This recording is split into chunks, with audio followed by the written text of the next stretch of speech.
Hey, how you guys doing? This is Perry the Entertainer back again for another video. I apologize that I didn't get this video out earlier. I had a lot of schoolwork that I got to get done, so I'm like, yeah, let's finish the schoolwork, then get to the video, because my education is, a little bit more important than making videos. Sorry, I'm not trying to offend you, but, let's be honest, even though we are not really the smartest country in the world, but that's a totally different story for another totally different day. But today is 24 hours removed from the Bound for Glory pay-per-view last night, and in my eyes, it was a pretty damn good pay-per-view. And I'm not just saying that because a lot of other people have, but I was impressed yesterday. Let's get down. This is your review for TNA's Bound for Glory pay-per-view, and let's get this started. The first match we had on the card was the X Division Championship match. Zema Ion, the champion, defended against RVD, the challenger. I wasn't as anxious to see this match just because of the fact that it was kind of just thrown together all of a sudden, It was a very quick match. I'd say about 7-8 minutes. And like I said, this match was just thrown together, and just the outcome just really doesn't make sense. Your winner is and new X Division champion, RVD. Rob Van Dam is now the new X Division champion, and it doesn't make sense. It really honestly doesn't, because why would we just throw this match together on Impact last week and take the title off of Zema Ion? I mean, I'm not the biggest fan of Zema Ion, you guys know that, but let's be honest, that match was kind of thrown together off of nothing, I don't understand it at all, and we'll see. We'll probably see if this is probably the one of the outcomes for the main event too, because these guys played best friends in a storyline, so we'll see if that plays a role. The second match on the card, TV title was on the line. Samoa Joe, the champion, defending against Magnus. Another really good match here. Magnus, I think I tweeted plenty of times that this guy's going to be the future of the freaking business. He cut a promo right before this match and just, oh my god, captivated my attention for the entire promo. It wasn't one of those promos where it's like, yeah, you said something interesting once, I paid attention to what you said for one thing, and then you're off to go do what you do. But Magnus had my attention for that entire promo. I really like where this kid's going, and I hope to God this kid becomes, a main contender for the world title one day. Hopefully it's sometime soon, but, we'll see.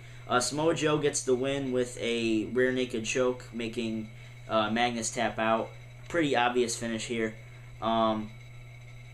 There's that. Then we had the third match of the card, which I'm surprised that it was this early.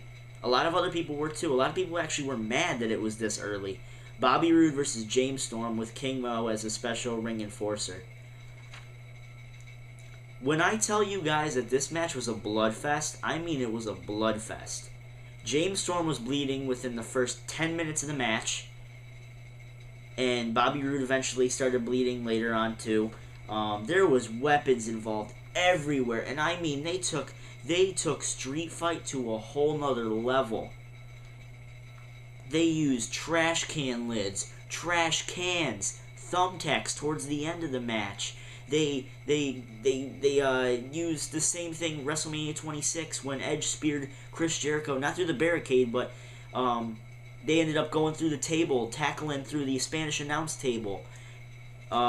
Chair shots, kendo sticks, all that good stuff.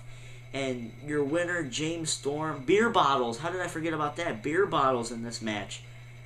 What an amazing match. I'm not going to lie to you guys. This was a great match. If you guys missed this match, I highly recommend you find this match somehow. Either buy the pay-per-view. I'm not saying you guys buy it, but if buy the pay-per-view if you need to. Try and watch a free replay somewhere around here. Find this match. You will be entertained, definitely. I was wondering during the match, or right before the match, I'm like, wait, this is going to be a street fight. Why do we need a special ring enforcer? But it didn't really play. King Mo really didn't play much of a role in it. He kind of, I guess he stood for the fans' reaction, because when James Storm headbutted Bobby Roode and Bobby Roode fell on the thumbtacks, King Mo's I guess he was trying to play the crowd's emotions or something like that. But your winner, James Storm. And up to this match, this show's pretty damn good, and it starts getting a little bit better. It does take a low point right here in the fourth match of the card. Joey Ryan versus Al Snow, a match that I totally forgot in my predictions, so obviously didn't really care for it too much. Your winner, Joey Ryan. Matt Morgan came back. He kicked Al Snow's head off. Big whoop. I'm not a Matt Morgan fan, so there's that. Fifth match of the card, we had the tag team titles, the World Tag Team Champions of the World. Yes, talk about redundancy. Daniels and Kazarian take on AJ and Kurt Angle, taking on Chavo and Hernandez. I enjoyed the match a lot. I didn't pay a lot of attention to it because of the schoolwork, like I said. But I hate myself. I hate how I missed that match because from what I'm hearing from a lot of people, this match was actually very good. It ends with Hernandez hitting a border toss on Chris Daniels, and at the same time, Chavo hits a frog splash. Taz actually screamed 5-star frog splash. It was kind of funny there. Kind of awkward moment there. Your winner, Hernandez and Chavo Guerrero. I predicted that, and I kind of assumed something like that because they're hyping up Daniels and Kazarian, and they're hyping up AJ and Kurt. You know, the two big guys. And then you got the underdogs, Chavo and Hernandez here. I'm not the biggest Chavo Guerrero fan, and I'm not the biggest Hernandez fan, but I'll give them a chance as tag champions. The sixth match, we had Miss Tessmacher defend the Knockouts Championship against Tara. Your winner and new Knockouts champion, like I said, Tara, she wins. She revealed her boyfriend as this Jesse Goddard's guy. I've never heard of this guy. To be quite honest, I'm not going to lie. I'm not going to sit here and say I know this guy from OVW or something like that. I'm not going to sit here and lie to you guys. I honestly don't know the kid. In fact, when he popped up on my computer screen, I'm like, who the hell is this scrawny-ass motherfucker? Seriously, that's exactly what I said. So, take my word on that. Then we came to the seventh match of the night, Aces and Eights versus Sting and Bully Ray. A lot of us expected the TNA predictable way of things out with Bully Ray just turning on Sting, and that's how the Aces and Eights were going to win. Turns out that's actually not what happened. Bully Ray actually was working with Sting throughout the entire match. They were pretty damn good, impressive in my eyes. Bully Ray, earlier on in the night, by the way, Hulk Hogan announced that this was going to be a no disqualifications match, so Bully Ray ended up getting a table. He set it up. They were going to put an Aces and Eights guy through it. The rest of the Aces and Eights come out. They start beating on Sting and Bully Ray. One of them spits at Joseph Park. Joseph Park, with his superhuman strength, he breaks out of it and goes to beat up one of the Aces and Eights guys. And then they slowly recover. They throw Bully Ray through the table, and the Aces and Eights get the win here.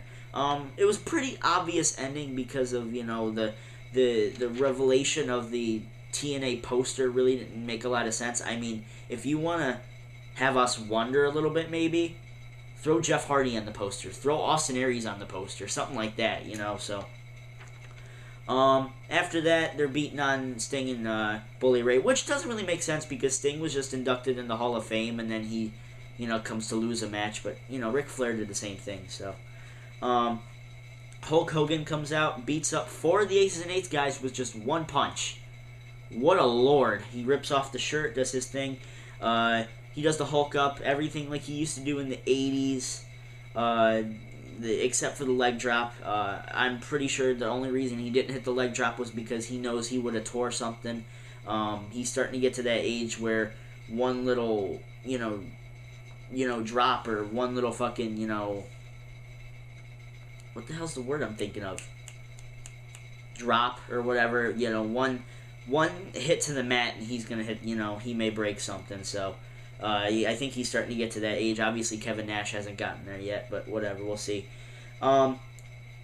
He's beating up this one guy, the Aces and Eights. They instead of hitting the leg drop, he goes to unmask him. He unmasks him. It's none other than former Team 3D member Brother Devon. Yes, the very unpredictable. Well,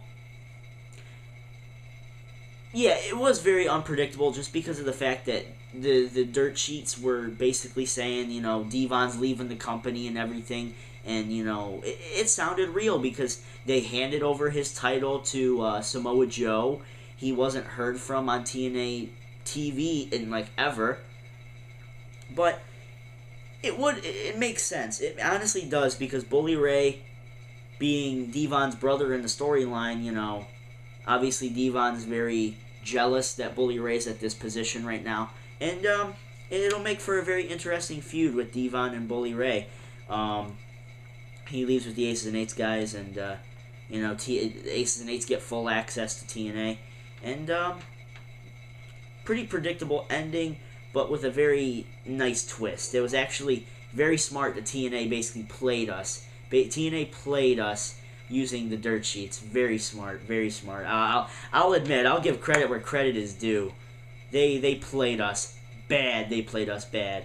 A lot of people were laughing that Devon's actually heading a group, and at first I was pissed off, but at the same time I was laughing too, because Devon's hosting. You know, he's leading a group, but whatever. The last match of the night, the World Heavyweight Championship on the line, Austin Aries versus Jeff Hardy.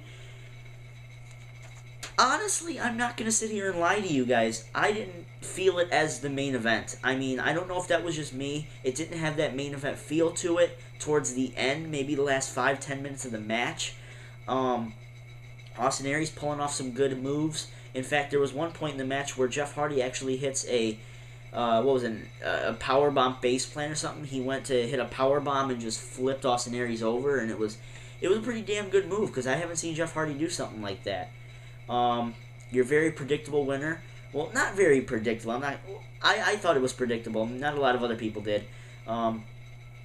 Jeff Hardy is now your new TNA World Heavyweight Champion, and he debuted a new theme, which honestly I've been listening to for the past hour, and I just can't get it out of my head. It's such a good song. It's so addicting, you know. You have to keep clicking the replay button, you know. I hate those videos. Those videos that you just have to click every time it's over. You have to click and start it over again just so you can watch it again. I don't know if I was the only one that was feeling it during this during that time span. It's just anyway, that's Bound for Glory for you guys. Overall, I thought it was a very good pay-per-view. Definitely in the top 2 of TNA's best Bound for Glories of all time. Definitely in the top 2. Maybe even number 1 for that matter. Definitely the best TNA pay-per-view of the year. Obvious match of the year. Obvious match of the pay-per-view. Match of the night was Bobby Roode and James Storm. I thought that match was outstanding by all 3 performers. Well, King Mo really didn't play a lot of part, but I'll give credit where credit is due. Then, since he was involved in the match, I'll give him credit. But Bobby Roode, James Storm put on a great show. Sting and Austin Aries left me kind of anticlimactic. You know what I mean? And Devon was revealed as, I don't know if he's the leader or a member of the Aces and Eights. I'll try to get that information out to you guys, probably in the description. And, yeah, that's about it for me today, guys. Well, not today, because you guys got your Raw Talk up next. So keep that in mind. Your Raw Talk up next. Got a lot of stuff to talk about tonight. And, yeah, I can't wait to see you guys then. I'm Perry the Entertainer, signing out. And peace out. I'll see you guys in Raw Talk tonight. Wow!